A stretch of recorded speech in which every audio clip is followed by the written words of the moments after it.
If you leave, who will hold us? The little twin girls begged the fat widow, and then their father Cowboy made a choice.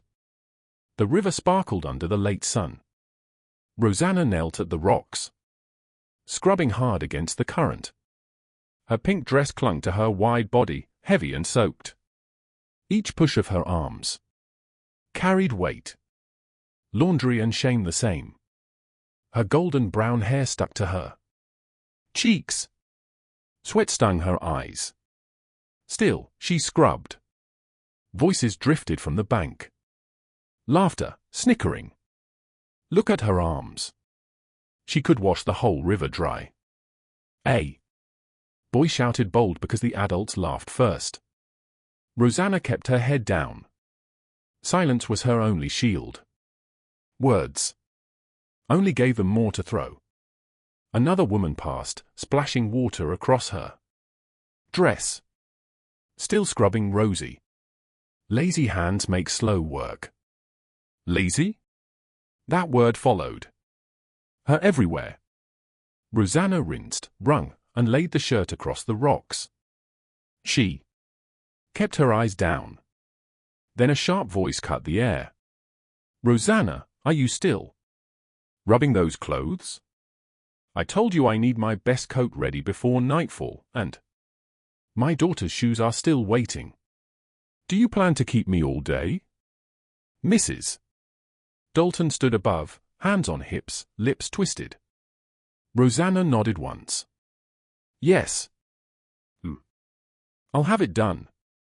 Mrs. Dalton snorted.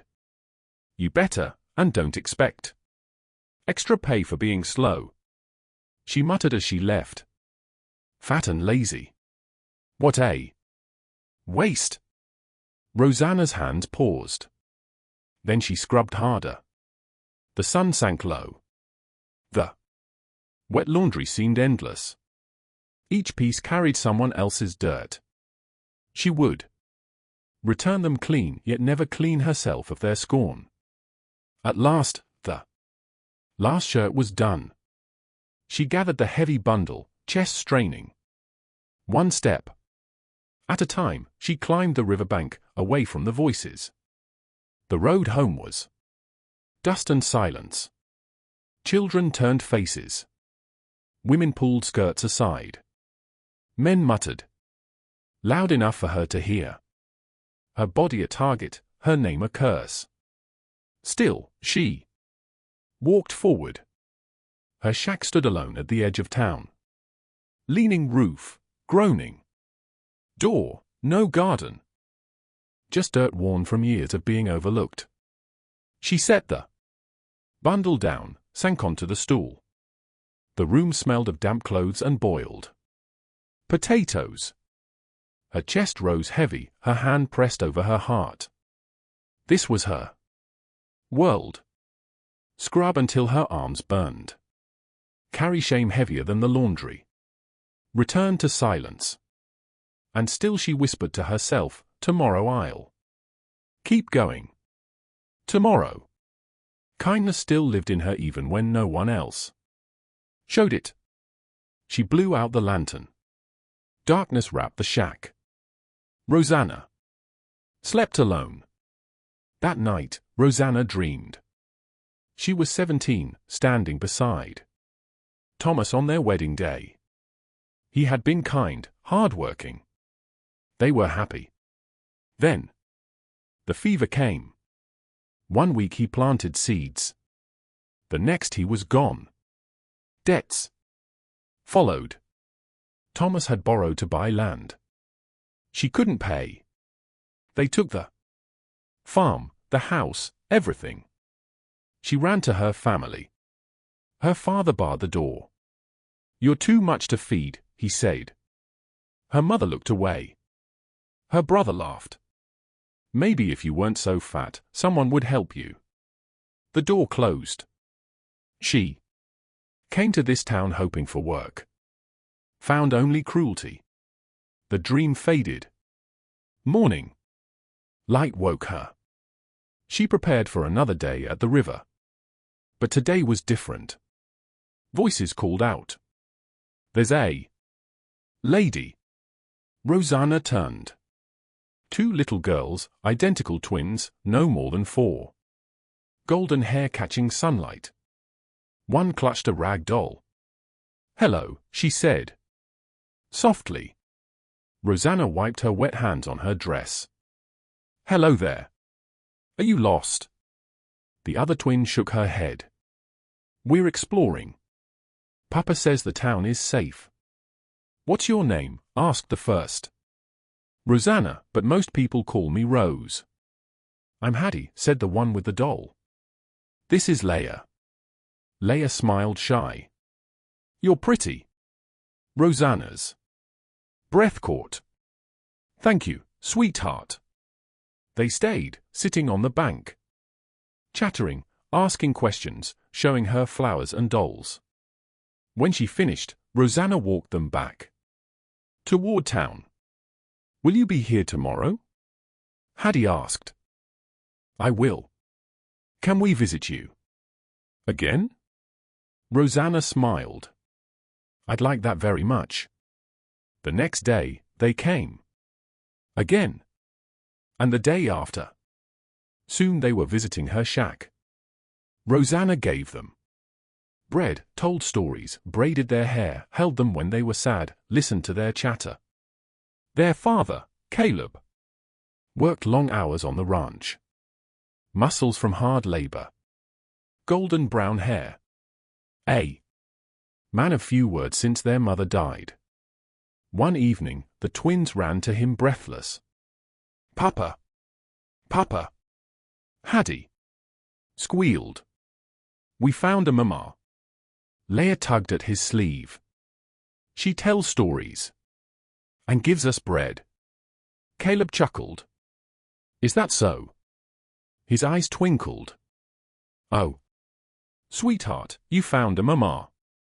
He scooped them up, spinning them around, laughing, his deep voice filling the room. "You two are full of surprises." The girls giggled, holding tight. Days passed. Hattie and Leia became Rosanna's light. They didn't care about her weight. They just loved her, and Rosanna loved them back with all her heart. 3 weeks passed in quiet joy. Then came the town square gathering. Rosanna had been summoned by Mr. Thornton, one of the wealthiest men in town. She owed him rent on her shack. "Rosanna Wells," his voice boomed. All eyes turned. Rosanna walked slowly, head down, every gaze burning. Mr. Thornton stood in the center, the sheriff beside him. "This woman has lived in my property for months. She demands payment. Too expensive to keep around." Murmurs spread through the crowd. "She eats more than she's worth." Someone shouted. Laughter followed. The sheriff crossed his arms. "Mrs. Wells, we let you stay when others would have run you out. And this is how you repay us." "I only asked for what I earned," Rosanna said quietly. "Earned?" Mr. Thornton scoffed. "Lazy, slow." The insults came like stones. "Gluttonous pig. Burden on the town. She's a curse." Mr. Thornton stepped closer. "I want you gone today." The sheriff nodded. "Pack your things. Leave. By sundown." Rosanna turned to go. And then she heard them. "Miss Rose, Miss Rose, where are you?" Two small voices, desperate. The crowd parted. Hattie and Leia pushed through. Tears streamed down their faces. "Miss Rose," Hattie cried, running forward. Leia followed, clutching Rosanna's hand. They wrapped their arms around her waist. "Don't go." Hattie sobbed. "Please don't go. If you leave, who will hold us?" Leia cried. The square fell silent. Dead silence. Everyone stared at the girls, at Rosanna, and at the man in the crowd. Caleb He had been watching casually. Now his daughters clung to this woman, the one who had cared for them. He stepped forward, boots echoing. Hattie ran to him. "Papa, Papa, look!" she screamed. "Look at Rose.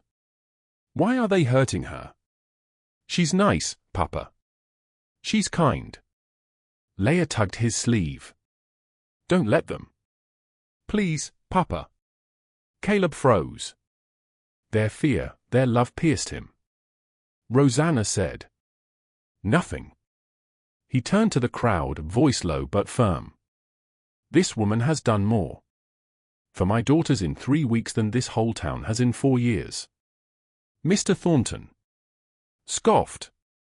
"Caleb, don't be foolish." "She's what?" Caleb's voice was still kind. Gentle, loving. The sheriff stepped forward. "She's a burden. She'll bring shame to your family." "The only shame here," Caleb said, eyes blazing, "is how you've treated her." He looked at Rosanna. "You're coming with us." Her heart skipped. She froze. Why was he defending her? No one ever had. "Caleb." Mr. Thornton barked. "This will ruin you." "Then let it ruin me," Caleb said. Rosanna's legs trembled. She had never walked beside someone like this before. Protected, valued, seen. The twins held her hands, their tiny fingers tight. They walked together through the shocked, silent crowd. Every step felt unreal. No one moved to stop them. Rosanna's chest tightened. For the first time, she didn't feel invisible. The wagon ride to Caleb's ranch was quiet. Hattie and Leia sat close, holding Rosanna's hands. Caleb drove, jaw set, eyes forward, and Rosanna felt the weight of silence pressing around her. Why had he defended her? What did he expect now? When they arrived, the ranch stretched wide before her. A sturdy house, a barn, fences along rolling fields, a home. Caleb helped the girls down, then looked at her. "Come inside." She followed, hesitant. The house was neat, but empty. No flowers, no warmth. Just function. Caleb gestured to a chair. "Sit." Rosanna obeyed. The girls hovering nearby. He pulled out a chair across from her. "I don't know what to say," he admitted. "You don't owe me anything," Rosanna said quickly.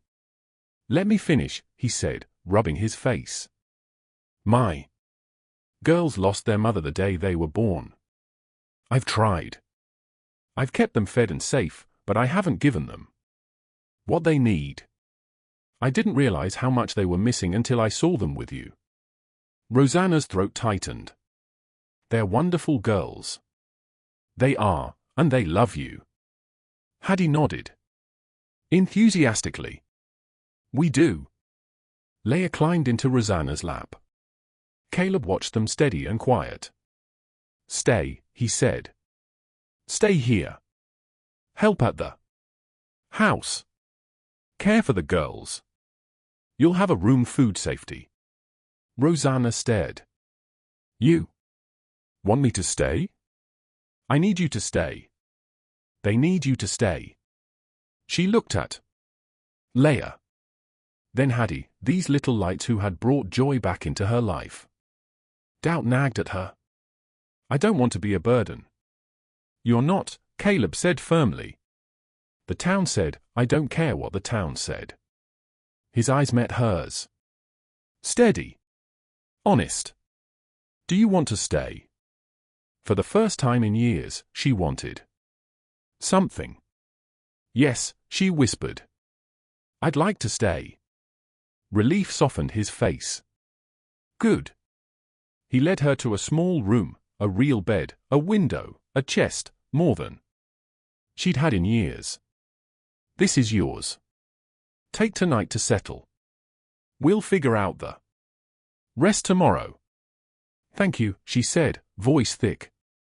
He nodded and left, closing the door softly. Rosanna sat on the bed. It was soft. She lay back, staring at the ceiling. Finally, the tears came. Not of sadness, not of grief, but relief. And hope. She was safe. She wasn't alone. Outside, she heard the girls' laughter and Caleb's low voice. For the first time since Thomas died, she felt she could belong somewhere again. She closed her eyes. Tomorrow, she would prove she was worth this chance. Tomorrow, she would start again. The first morning came before dawn. Rosanna woke early, stepped into the main room and saw dishes in the basin, floors unswept. She tied her apron and got to work. By the time Caleb entered, the smell of bacon and coffee filled the air. You didn't have to, he began. I wanted to, Rosanna said. He only nodded, watching as the girls tumbled in, hair messy, voices bright. Miss Rose, Hattie squealed, clinging to her waist. Good morning, sweethearts. Hungry? Breakfast was laughter and chatter. Caleb said little, but his eyes followed her, thoughtful. The days unfolded like that. Rosanna worked hard. Scrubbing, cooking, hauling water. The twins followed close, eager to help. Hattie swept in circles. Leia tangled herself in blankets. Rosanna laughed with them, gentle and patient. One afternoon, Caleb came in to find flour everywhere. We made bread, Hattie declared proudly, holding a lumpy loaf. Caleb raised a brow. It's unique, Rosanna laughed real and free. It's a disaster, but we had fun. That night, they ate the lumpy bread, and the girls beamed with pride. For the first time in years, the house felt alive. Weeks passed. Hattie and Leia bloomed under her care. They whispered, Mama Rose, when they thought their father couldn't hear, but he heard. And each time his chest tightened. Rosanna too carried burdens. One day she overheard cruel gossip in town. Women calling her a burden, a mistake. She sat on the porch quiet. Caleb found her there. What's wrong? He asked. They're saying I'm too much. That I don't belong here. He sat beside her. They're wrong. You've given my girls more than I ever could. You've given them joy. She searched his face. You really mean that? I do. You're not a burden, Rose. You're a blessing. Her lips trembled into a smile. As summer faded into fall, the bond grew deeper. Caleb lingered more, sharing coffee with her on the porch after the girls went to bed. They began to talk of loss, of grief, of starting over. My husband Thomas fever took him, Rosanna admitted softly. Then the debts, my family turning me away. I lost everything. Caleb listened, eyes steady. You're still standing, he said. That takes strength. She looked at him. Surprised. No one's ever called me strong. Maybe they should. When she asked about him, his jaw tightened. Her name was Anne. She died the day the girls were born. I raised them, but I didn't know how to love them the way they needed. Rosanna touched his hand. Lightly. You're learning. They see it. I see it. That night, after Rosanna tucked the girls in, Hattie whispered sleepily, Mama Rose, will you always stay? Rosanna's eyes filled. She looked toward the doorway where Caleb stood. There. Eyes met. He gave a small nod. Yes, sweetheart, she whispered. I'll always Stay. Later on the porch, Caleb said, "You didn't have to promise." "I meant it," she said. "But because I don't want you to leave." "I don't want to leave either." They stood close in the cool night. His hand brushed hers. Neither pulled away. Rose. "Yes, I'm glad you're here." She looked up at him. "So am I." Something was changing.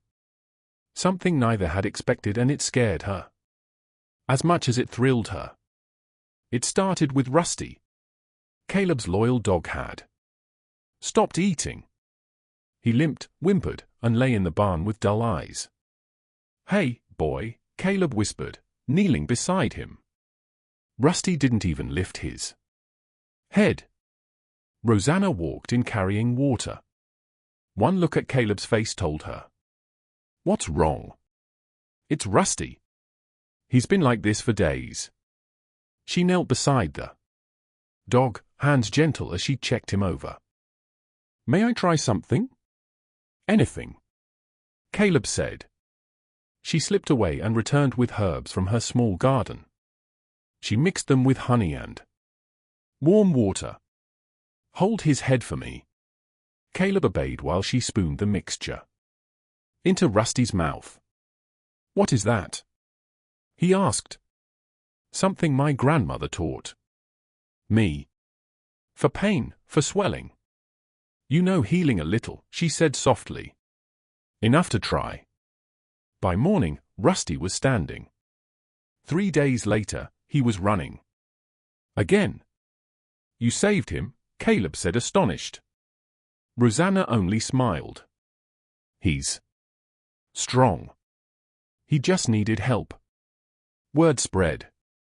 When a neighbor's horse went lame, she mixed a poultice. Soon, the horse was walking steady. When the twins caught fever, Caleb panicked. He remembered how sickness had stolen his wife. But Rosanna stayed calm. "I'll take care of them." She brewed teas, cooled their foreheads, rocked them when they cried. Caleb often found her in the dawnlight. Both girls asleep in her lap, her own eyes heavy with exhaustion. She never complained.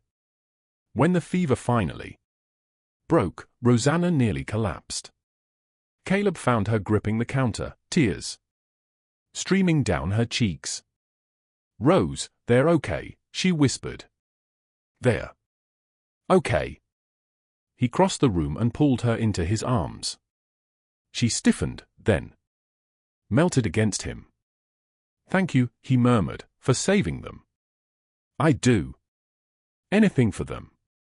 "I know." They stayed like that, holding on longer than either expected. Something shifted between them.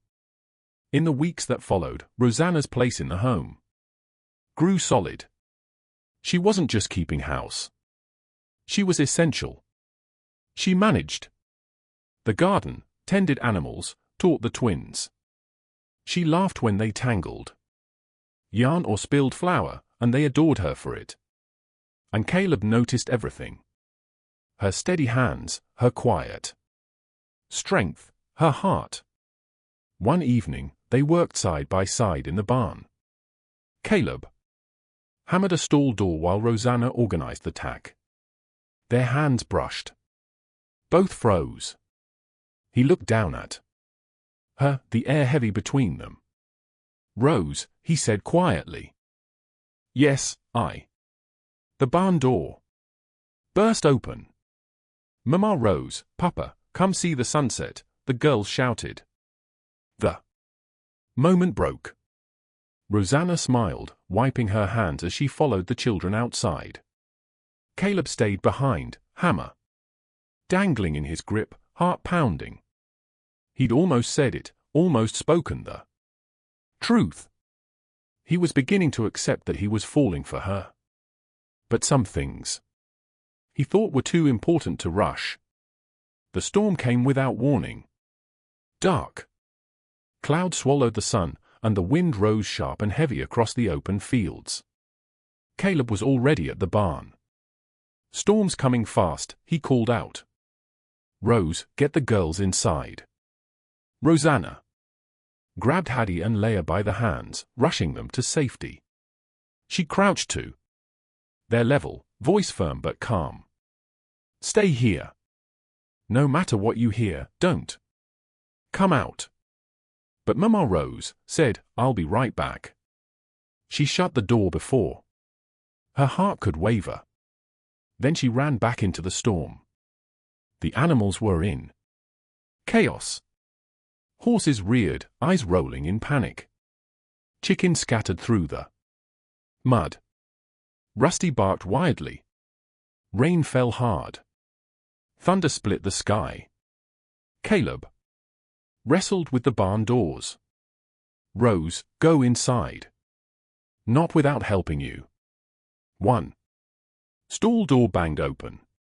A terrified horse thrashed inside. Rosanna stepped in slowly, speaking low and steady. "Easy now, easy, boy." The horse lashed out, hooves striking the air inches from her shoulder. Caleb shouted her name, but she didn't flinch. She kept her voice soft, her hand reaching for its neck. "That's it. You're safe." Bit by bit, the animal calmed. She led it into a corner stall, then turned to soothe another and another. Caleb worked beside her, tying doors, moving feed, fighting the wind. A crash outside made them both jump. "The chicken coop." Rosanna gasped. "Leave it." Caleb barked. "They'll die out there." Before he could stop her, she was gone, running through mud and rain. The coop had blown over. Birds scattered in every direction. She chased them down, scooping them up with frantic hands, shoving them into her apron, carrying them back into the barn. She was soaked, exhausted, streaked with dirt, but she never stopped. Caleb finally joined her. Together, they caught the last bird, collapsing against the barn wall. As the storm began to ease, the rain softened. The wind slowed. They stood there in the doorway, dripping and breathless. And then, unexpectedly, they laughed. Not polite laughter, not nervous, but real, unguarded, heart-shaking laughter. "You're crazy," Caleb managed. "So are you." She shot back. His eyes softened. He stepped closer, brushing wet hair from her face. "What you did out there, Rose. You're incredible." Her breath caught. Caleb. His hand lingered on her cheek. But the moment shattered. "Papa." Mama Rose. The girls came racing across the barn floor. "The storm's gone." "Are you okay?" Rosanna stepped back quickly, flustered. She pulled the girls close. "We're fine, sweethearts. Just wet." Caleb cleared his throat. "Let's get inside. Dry off." That night, after the girls were asleep, Rosanna sat by the fire. Still shaken. Caleb came to sit beside her. "Rose," he said quietly, "about earlier. I meant every word." He took her hand, held it for a long moment, then let go and walked away. She stared into the fire, her heart racing. Everything was changing, and she knew with sudden clarity that she was falling in love with him, too. 2 weeks later, trouble came riding up to the ranch. Rosanna was hanging laundry in the warm breeze when she spotted 5 men on horseback. Sheriff Dawson led them with Mr. Thornton riding at his side. Her stomach tightened. She called for Caleb. He stepped out of the barn, wiped his hands on a rag, and froze when he saw them. His jaw set hard. The men pulled their horses to a stop in front of the house. "Caleb Harper," the sheriff said. "We need to talk about what?" Caleb's voice was flat. "About the woman you're Keeping here. Rosanna started forward, but Caleb put out his arm. Stay behind. Me. Thornton sneered. Still keeping her around. The whole town's buzzing. You're a fool, Caleb. Let them talk, Caleb said coldly. Sheriff Dawson shook his head. Your reputation is suffering. Your daughters, too. Folks are saying you've taken up with a woman of loose morals. Rosanna flinched at the words, but Caleb's eyes turned sharp as steel. Watch your mouth. This is a courtesy visit, Thornton said smoothly. Send her away before it gets worse. Worse? How? Caleb snapped. Some are saying you're not fit to raise your girls if this woman stays under your roof. Caleb's fists curled. You threatening to take my daughters? We're saying the town has concerns. Before Caleb could answer, Rosanna stepped up beside him. Her voice was quiet. If my being here is causing trouble. No. Caleb cut her off. Caleb. No, Rose. You're not leaving. Not now. Not ever. He faced the men again. His voice was iron. This woman saved my daughters' lives. She keeps my home. She's given my girls back their laughter. She stays. The sheriff opened his mouth, but Rosanna spoke first. Her voice was steady, her back straight. You look at me and see someone worthless. But I've worked harder than anyone in this town. I've cared for people who needed help, including you, Mr. Thornton. When your wife was sick last winter, I brought her soup. I sat with her when you were too busy. And you, Sheriff, when your daughter tore her dress before church, I mended it. You never paid me. You never even thanked me. But I did it anyway because that's who I am. Silence fell heavy. Thornton's face reddened. The sheriff shifted in his saddle. And then from the porch came two small voices. Don't be mean to Mama. Rose. Hattie shouted. She's our Mama. Leah cried. The girls ran to Rosanna, clutching her hands. Tears stung her eyes, but her chin stayed high. I'm not leaving, she said. This is my family now. Caleb stepped beside her, his hand firm on her shoulder. You heard her. Now get off my land. The sheriff and Thornton exchanged looks, but they had no power here. Without another word, they turned their horses and rode back toward town. Caleb looked at Rosanna, pride in his eyes. You were amazing. Her voice trembled, but her smile was real. I meant every word. Peace slowly returned to the ranch. The gossip in town faded like distant thunder. It no longer mattered. The only voices that mattered were inside these walls. Caleb, Rosanna, and the twins had built something stronger than opinion, stronger than fear, a family. The days passed with quiet joy. Rosanna moved through the house with confidence now. No longer shrinking, no longer ashamed. She laughed freely, worked with steady hands, carried herself with pride. She belonged.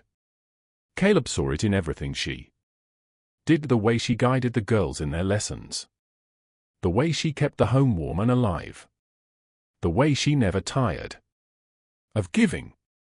And one evening, as the sun dipped low, he knew he couldn't keep it inside any longer. They were sitting on the porch watching Hattie and Leah chase each other through the golden fields. Their laughter floated on the breeze. Rusty barked happily in the yard. Caleb turned to her. His voice was low but sure. Rose. She looked at him, eyes soft. In the fading light. Yes, I've spent years trying to do everything alone. trying to carry the weight by myself. But since you came here, I don't feel alone anymore.